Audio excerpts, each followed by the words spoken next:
Today I'm with Lisa. Lisa, how old are you? 53, almost 54 this month. Happy early birthday. Thank you. How long have you been out here lost in Phoenix? As far as homeless? Yes. Probably about going on almost 2 years, maybe a year and a half. And where are you originally from? I was born in Ohio, Northeast Ohio. And you just traveled to Arizona? Yeah, I came to Tucson first, and I lived there for a long time, and I traveled around a bit, and then I decided to move up here in 2007. How's your experience in Phoenix been? It's mixed. It's been good and bad. It's a lot different from Tucson. Tucson was a lot more liberal. And up here it seems like it's a little more segregated. And you can go from one neighborhood and 2 blocks later it's a totally different neighborhood, totally different, genre and stuff. Yeah, it's two different type of cities, right? So Phoenix is the 5th largest city in the nation. It's just a massive city. A lot of people, very spread out. A lot of people. Yeah, and it seems like it's sometimes in the dark ages, the way everything closes so early and everything. With the transit system the way it is and everything else. Right. I noticed you have a temporary injury. Yeah, well, it started probably in like 2014. My knee started hurting. I was doing caregiving because I'm a certified caregiver also, and besides doing warehouse work and things like that. But yeah, it started hurting and getting swollen up, and so I'd get cortisone shots from the pain doctor, and they told me I had arthritis. And then a couple years later, I found out I have arthritis in my left foot too, and I got bone spurs. And I can feel them because when I walk, I can feel it. It's like walking on rocks. But yeah, the one in my right knee is really bad now. I don't know if you could see it. The bone has gotten bad where there's no cartilage left. He said he couldn't put a piece of paper between the bones. That's how bad it is. So it's making this stick out. But I'm going to have knee replacement surgery hopefully soon, maybe in the next couple months, I hope. I still got to see a cardiologist first to make sure I'm good with anesthesia. And then I got to just make sure my other primary care doctor says I'm good to go. There's just a lot of red tape. You're not wearing a brace down there, right? No, I need to get another one. The other one got misplaced or stolen. I don't know. Things go missing quick when you're homeless. So there's no need. So for me, it looks like I thought you had a knee brace that's giving you support, compression. I could never put one under these pants. They're too tight. I would put it over them if I had one on. That just goes to show how extensive the arthritis is on your knee. Yeah, and some days it's like if it was a pain scale like they ask you to put, I'm so used to hearing that at the doctor. It's like probably a 3 or a 4 most days, but it goes up to like an 8 or a 9 a lot. Just depends on how much I have to walk, so I don't have a car right now.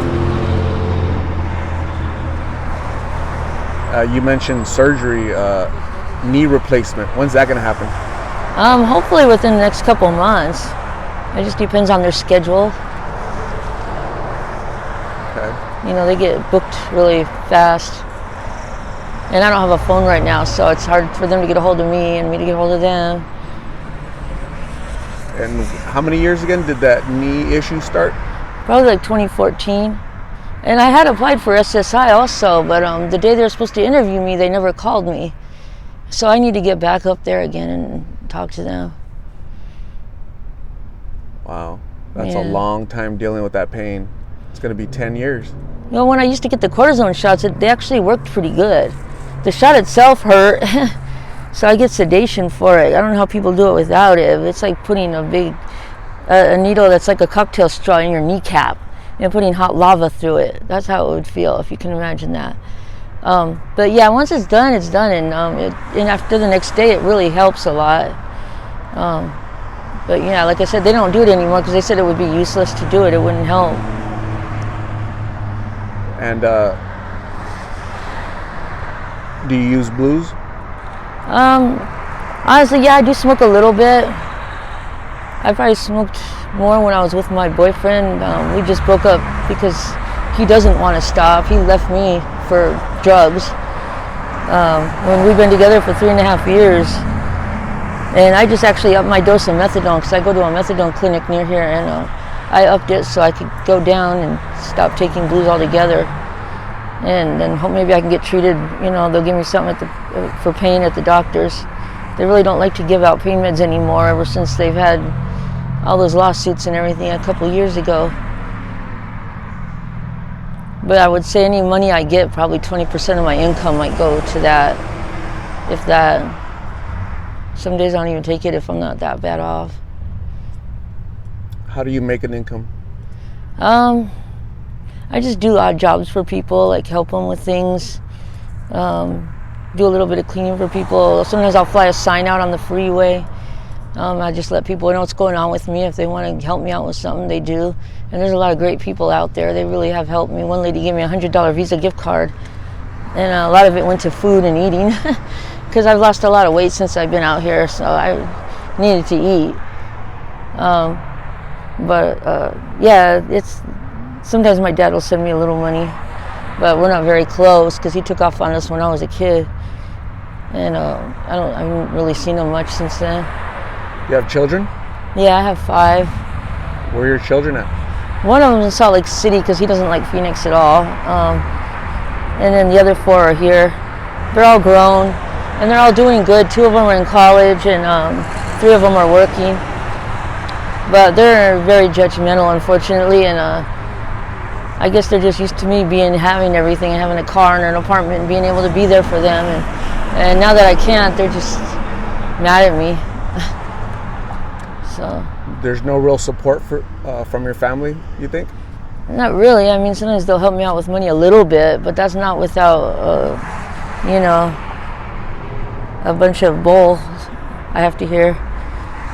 Which I understand, they don't want to see me like this. I don't want to see me like this, but there's only so much I can do, And before this, I did work a lot. A lot of people say, oh, you didn't work, you never worked, or get a job. I worked like 2 or 3 jobs at a time before this because I did raise 5 kids on my own. I never got child support. Maybe I got a little bit of food stamps and Access, which is like Medicaid for them, but I always worked. I'd work a day job and sometimes a night job or a weekend job. Just so I could have stuff for them and get them, new clothes for school every year and their birthdays and everything, and help. I had 2 grandkids. I have 3 grandchildren, but I helped raise a couple of them. What do you miss the most about your family, your grandkids, your children? Just spending time with them and stuff. Spending time together. I'm pretty much out here by myself now. Now that me and my boyfriend are done, and he chose what he wanted to do, and I got to move on. I can't stay like this. This is not a career for me or a lifestyle by any means. If your family sees this, what message do you have for them? I think they already know what message I have for them. Just I wish they would not be so judgmental and just be patient. About how much longer do you think you'll be living this lifestyle? I'm hoping not more than a few months. At one time I did get into a sober living house, and I was doing better then, I hardly smoked. I was like trying to get my things together. All my stuff wasn't getting stolen anymore. That's the biggest problem. One of the biggest problems I have out here is my things being stolen. I don't have a storage locker. I need one. I have my stuff in someone's yard, and 2 of my blankets already got stolen from there. But just being able to get my stuff together and everything was a big help over there. And having a phone. Yeah, he's probably homeless and mentally ill as well. I don't know that guy. I haven't seen him around much. But yeah, when I was at the sober living house, it was pretty cool. I liked it there. I was there for about 4 months, and it turned out that United Healthcare only pays for a couple months stay, and the owners didn't know that. They were kind of new to the business, I guess, and so they made everybody leave, which I don't blame them. I mean, they weren't getting rent paid, and they had a really nice big house. It was a really beautiful place, but we had food, we had cable, we could take a shower, we had our own. Well, we shared a room with somebody, but it was all, it was all gravy. I liked it, but yeah, we had to leave because of that, because there was nobody that paid. And most of the other ones, if you go, you get out, you're gonna have to pay yourself. And I don't have that kind of income right now. So, Lisa, my last question for you is, what advice would you have for young people that are at home, they're confused, they're lost, they're going through issues, depression, they don't get along with their family. Somebody offers them a substance, blues, anything. What should they say? What should they do? Well, they have to think about what it feels like in their gut, what their gut is telling them. If it doesn't feel right, don't do it. Don't do it because someone's giving it to you, you know?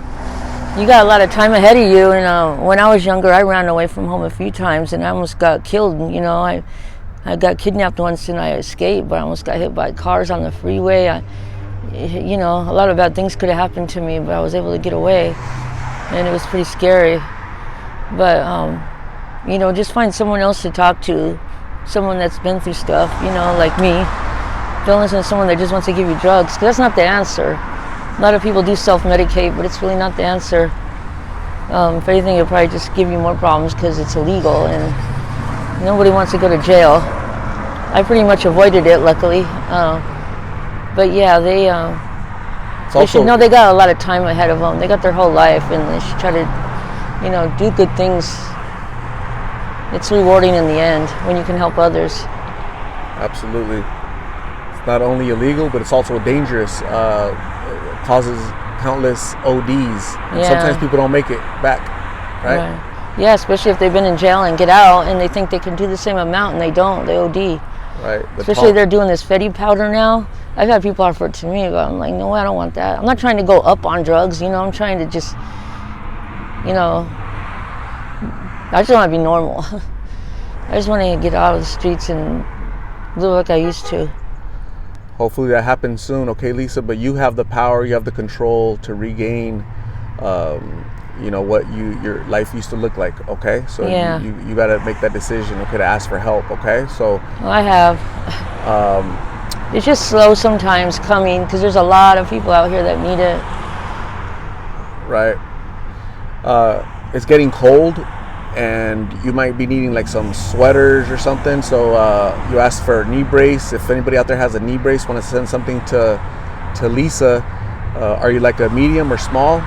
Well, as far as the knee brace, it would be a medium or large because it's so swollen.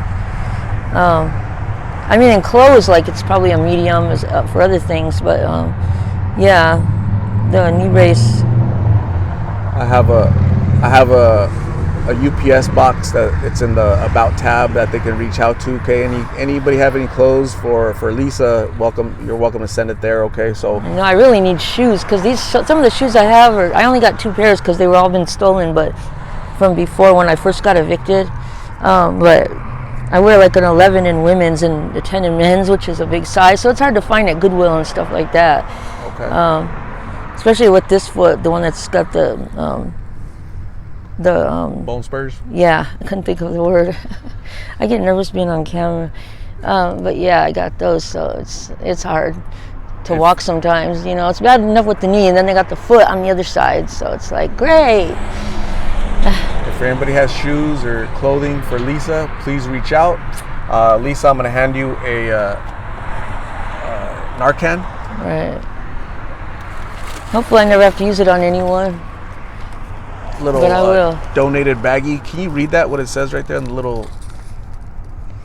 Hope this helps a little. Be safe. God bless. Sarah Wolf. Thank you, Sarah. And here's a little hygiene bag, okay? So awesome. Little hygiene items for you.